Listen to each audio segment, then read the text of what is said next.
Hello दोस्तों, मैं कंचन अपने यूट्यूब चैनल पर सभी का स्वागत करते हैं। कहरवा गीत लेकर आई हूँ। हमारी गीत अच्छी लगे तो लाइक शेयर सब्सक्राइब और कमेंट करके जरूर बताना हमारी गीत कैसी लगी। हुई लागे बरखा चुआई लागी वरिया तनी छवाईला बलमो हो तनी छवाईला बलमो अपनी टूटा ही मड़ैया तनी छवाईला बलमो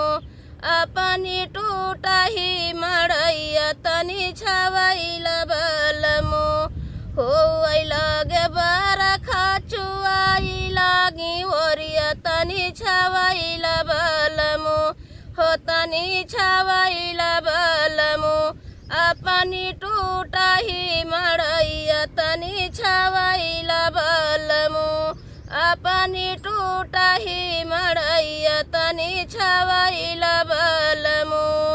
घर आइल सोनारा लाई के गहनवा तनी देवाई दबलमो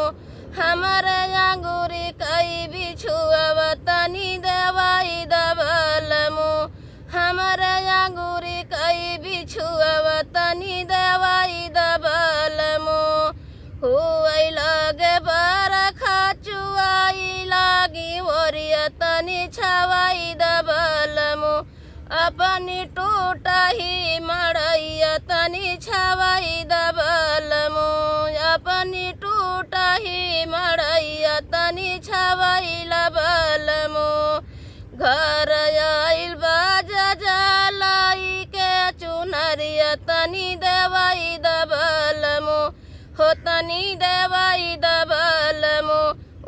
है लाल की चुनरिया तनी देवाई दबलमो है लाल की चुनरिया तनी देवाई दबलमो है लाल की चुनरिया तनी देवाई दबलमो हुई लगे बरखा चुआई लागी ओरिया तनी छवाईला बलमो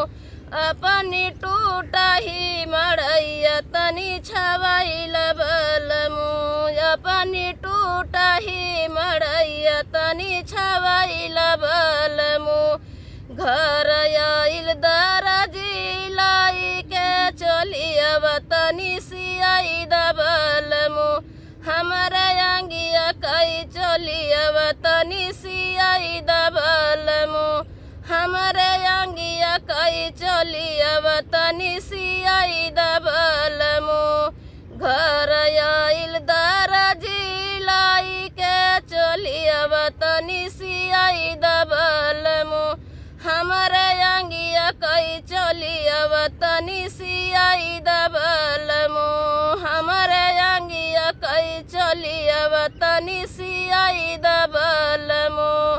चुआई गाय बरखा चुआई लागी ओरिया तनी छवाई दबलमो हो तनी छवाई दबलमो अपनी टूटा ही मड़ैया तनी छवाईला बलमो अपनी टूटा ही मड़ैया तनी छवाईला बलमो अपनी टूटा ही मड़ैया तनी छवाईला बलमो आई गाय बरखा चुआई लागी ओरिया तनी छवाईला बलमो अपनी टूटा ही मड़ैया तनी छवाईला बलमो। हमारी गीत अच्छी लगे तो कमेंट करके जरूर बताना हमारी गीत कैसी लगी।